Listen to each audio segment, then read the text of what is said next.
प्रिय बच्चों, UP board के बच्चे ध्यान देंगे जो हिंदी मीडियम के हैं। देखिए परीक्षा नज़दीक आ गया है, हम 10-10, 12-12 मिनट का एक एक टॉपिक वाला वीडियो आपको दे रहे हैं ताकि जो परीक्षा में आएगा ये तय है, मान के चलेगा कि ये परीक्षा में आने वाला है। बीच में तबीयत खराब हो जाने से तो हमारा वीडियो आ नहीं पाया, लेकिन अब सोचें कि परीक्षा आ गया तो नहीं, हम एक एक वीडियो 10-10 मिनट का, 12-12 मिनट का एक एक टॉपिक वाला वीडियो दे रहे हैं। देखिए, कृत्रिम मानव इंसुलिन संश्लेषण विधि। कृत्रिम मानव इंसुलिन कैसे बनाया जाता है? एनसीईआरटी के हिसाब से ये कृत्रिम इंसुलिन सबसे पहले वैज्ञानिक लोग क्या किए थे, सुअर के पैंक्रियास से निकाल करके मानव के शरीर में डाले। तो कुछ लोगों में तो ठीक किया, लेकिन ज्यादा रिएक्शन कर दिया, इसको लोग हटा दिए। फिर क्या किए, फ्रेडरिक सेंगर ने गाय के अल्फा और बीटा श्रृंखला से देखा कि अल्फा श्रृंखला में 20 एमिनो अम्ल और बीटा श्रृंखला में 30 एमिनो अम्ल था। तो उस समय ये जो देख रहे हैं ना, अल्फा, बीटा और सी श्रृंखला, यानी ए श्रृंखला, बी श्रृंखला और सी श्रृंखला, ये तीनों जब जुड़ा था तो ये प्रो इंसुलिन था। क्या था? प्राइमरी इंसुलिन था, प्रो इंसुलिन था। ये एक प्रकार से कंप्लीट इंसुलिन नहीं था। तो क्या किया इन्होंने, सी श्रृंखला को, ये देखिए सी श्रृंखला को काट करके हटा दिया, और जैसे हटा दिया तो यह एक प्रकार से परिपक्व इंसुलिन बन गया। क्या बन गया? परिपक्व इंसुलिन बन गया। ठीक, ये फ्रेडरिक सेंगर ने निकाल लिया। अब धीरे धीरे बात आगे बढ़ी। एली लिली और रैनबैक्सी ने बायोटेक्नोलॉजी के हिसाब से, जीन इंजीनियरिंग के हिसाब से क्या किया, लगा कृत्रिम इंसुलिन बनाने। उन्होंने कैसे किया? उन्होंने ई कोली बैक्टीरिया लिया। ई कोली बैक्टीरिया में लाइसोजाइम एंजाइम डाल करके एक पात्र में, एक बीकर में छोटे से उन्होंने क्या किया, ई कोली बैक्टीरिया को डाल दिया, और डालने के बाद से लाइसोजाइम एंजाइम डाला। लाइसोजाइम एंजाइम एक ऐसा एंजाइम है जो कि बैक्टीरिया के सेल को, ठीक है ना, कैप्सूल आदि को हटा देता है, सेल को डिजॉल्व कर देता है। साथ ही इसमें और भी ये क्लैवेज एंजाइम डाला, जैसे इसमें डाल दिया क्या, प्रोटीएज, ताकि इसका प्रोटीन वगैरह हट जाए। ठीक, ये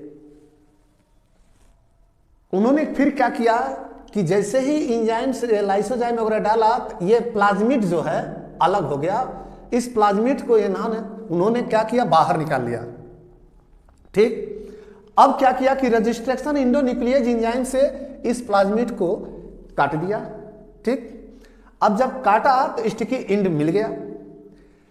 फिर उन्होंने क्या किया, ह्यूमन सेल, पैंक्रियास, आदमी के पैंक्रियाज का सेल लिया जिसमें अल्फा बीटा सेल उपलब्ध था। पैंक्रियाज सेल से इंसुलिन जीन को निकाल लिया। तो देखिए, अब ये डिजायरेबल जीन हो गया। इंसुलिन जीनवा जो था डिजायरेबल हो गया, फॉरेन जीन। ठीक, और ये जो प्लाज्मिड था, इस पर इंसुलिन एक प्रकार से जीन लगाना था। ठीक, तो क्या किया, इसी प्लाज्मिडवा को रजिस्ट्रेशन इंडोन्यूक्लियस से काट करके थोड़ा सा हटा दिया, हटा करके स्टिकी एंड प्राप्त कर लिया। इस ढंग से काटा, इसी रजिस्ट्रेशन इंडोन्यूक्लियस से ये भी पैंक्रियाज वाला भी जीन को अलग किया। दोनों का जब स्टिकी एंड एक जैसे मिला तो ला करके इंसुलिन जीन को यहां लाइगेज एंजाइम की सहायता से रोपित कर दिया। जब रोपित कर दिया तब देखिएगा, यहां स्टिकी एंड प्राप्त है। यह ऐसा कटाव, चूंकि अब यह वेक्टर का काम कर रहा है, एक प्रकार से क्या काम कर रहा है, ये दाता का काम कर रहा है। ठीक है ना, ये डिजायरेबल कर रहा है फॉरेन जीन। चूंकि अब इसी को जोड़ करके दाता के साथ, जो प्लाज्मिड है ई कोली बैक्टीरिया का, ये दाता डीएनए का काम कर रहा है। अब इसी से जोड़ करके अब पुनर्योज डीएनए बनाते हैं।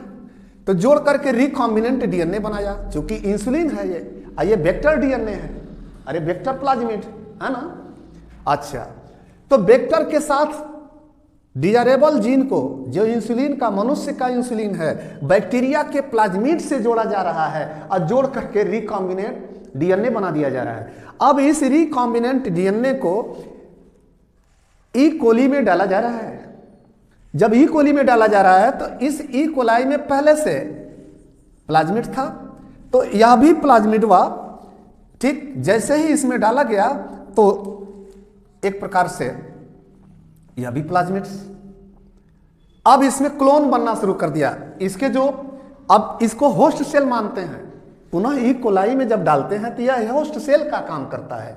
क्यों? क्योंकि हमें जो वेक्टर डीएनए के साथ जोड़ करके इंसुलिन का जीन जो हम रिकॉम्बिनेंट डीएनए बनाए हैं ताकि इसकी अनेक प्रतिलिपि हमें प्राप्त हो जाए, तो इसके अगले वंशज में क्लोन जब हमने तैयार किया तो ई कोलाई के जो क्लोन्स बने, तो चूंकि अब इसमें ओरिसी होने के नाते से ये तय है कि जितने बार रिप्लिकेट करेगा उतनी प्रतिलिपियां ये बनेंगी।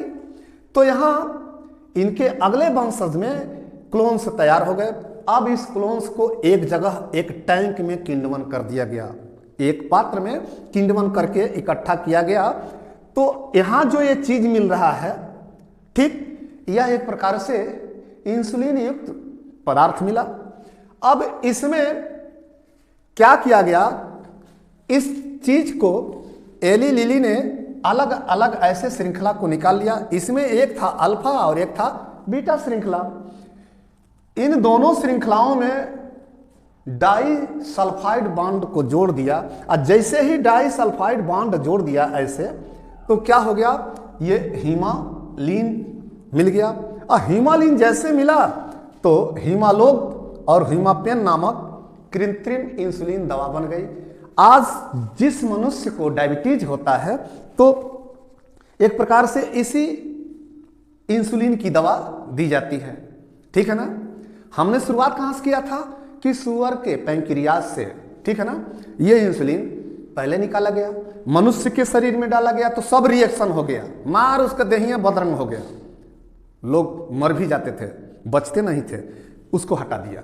फिर गाय के पैंक्रियाज से, ये देखिए एनसीईआरटी में है ये 3 श्रृंखला, सी, बी और ए श्रृंखला, बी श्रृंखला, तीनों श्रृंखला जब एक साथ जुड़ा रहता था तो वह परिपक्व इंसुलिन नहीं होता था। उन्होंने देखा कि सी को हटा दिया तो ए और बी श्रृंखला देखा तो ये परिपक्व इंसुलिन मिल गया। अब ये परिपक्व इंसुलिन में देखिए ए में, ये देखिए ए श्रृंखला में ये 20 एमिनो अम्ल थे, 1 2 3 ऐसे करके देखिए ना, 20 एमिनो अम्ल, और यहाँ ये 30 एमिनो अम्ल बी श्रृंखला में।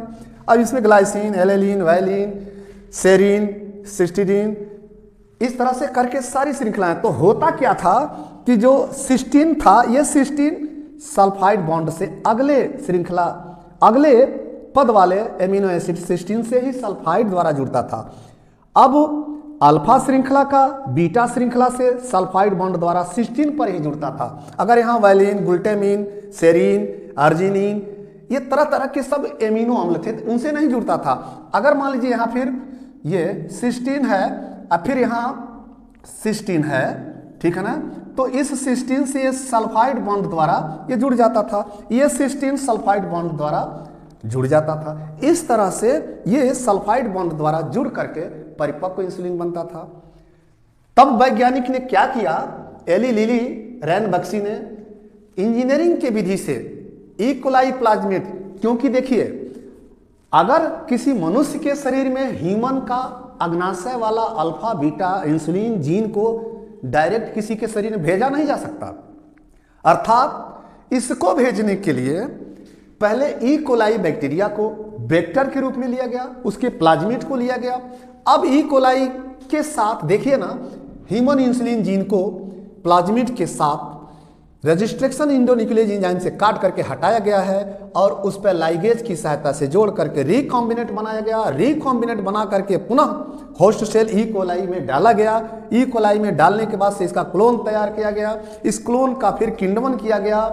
फर्मेंटेशन कराने के बाद से जो चीज मिला, ठीक, मथने के बाद, अपकेंद्रण करने के बाद जो चीज मिला वो इंसुलिन था, लेकिन अपरिपक्व इंसुलिन था। चूंकि उसमें जब तक सल्फाइड बॉन्ड, 2 श्रृंखलाएं मिला, अल्फा और बीटा, यानी कि ये श्रृंखला और बी श्रृंखला को उन्होंने जोड़ा सल्फाइड बॉन्ड से, तो हीमालीन मिला। क्या मिला? हीमालीन। यही हीमालीन आगे चल करके कृत्रिम इंसुलिन नामक दवा बन गई, हीमालोग और हीमापेन के नाम से। तो ये बोर्ड में आने वाला है, जो मैं समझाया बताया हूं यही थ्योरी के रूप में लिखिएगा, ये फिगर नोट्स कर लीजिएगा। एनसीईआरटी से सटीक चीजें हैं, एकदम बिल्कुल बोर्ड में आ रहा है। तो आज की वीडियो में बस इतना ही, अगले वीडियो में फिर नई चीज आपको देंगे। तो धन्यवाद। हमारे चैनल को सब्सक्राइब करिए, पढ़िए, आगे बढ़िए, शेयर करिए।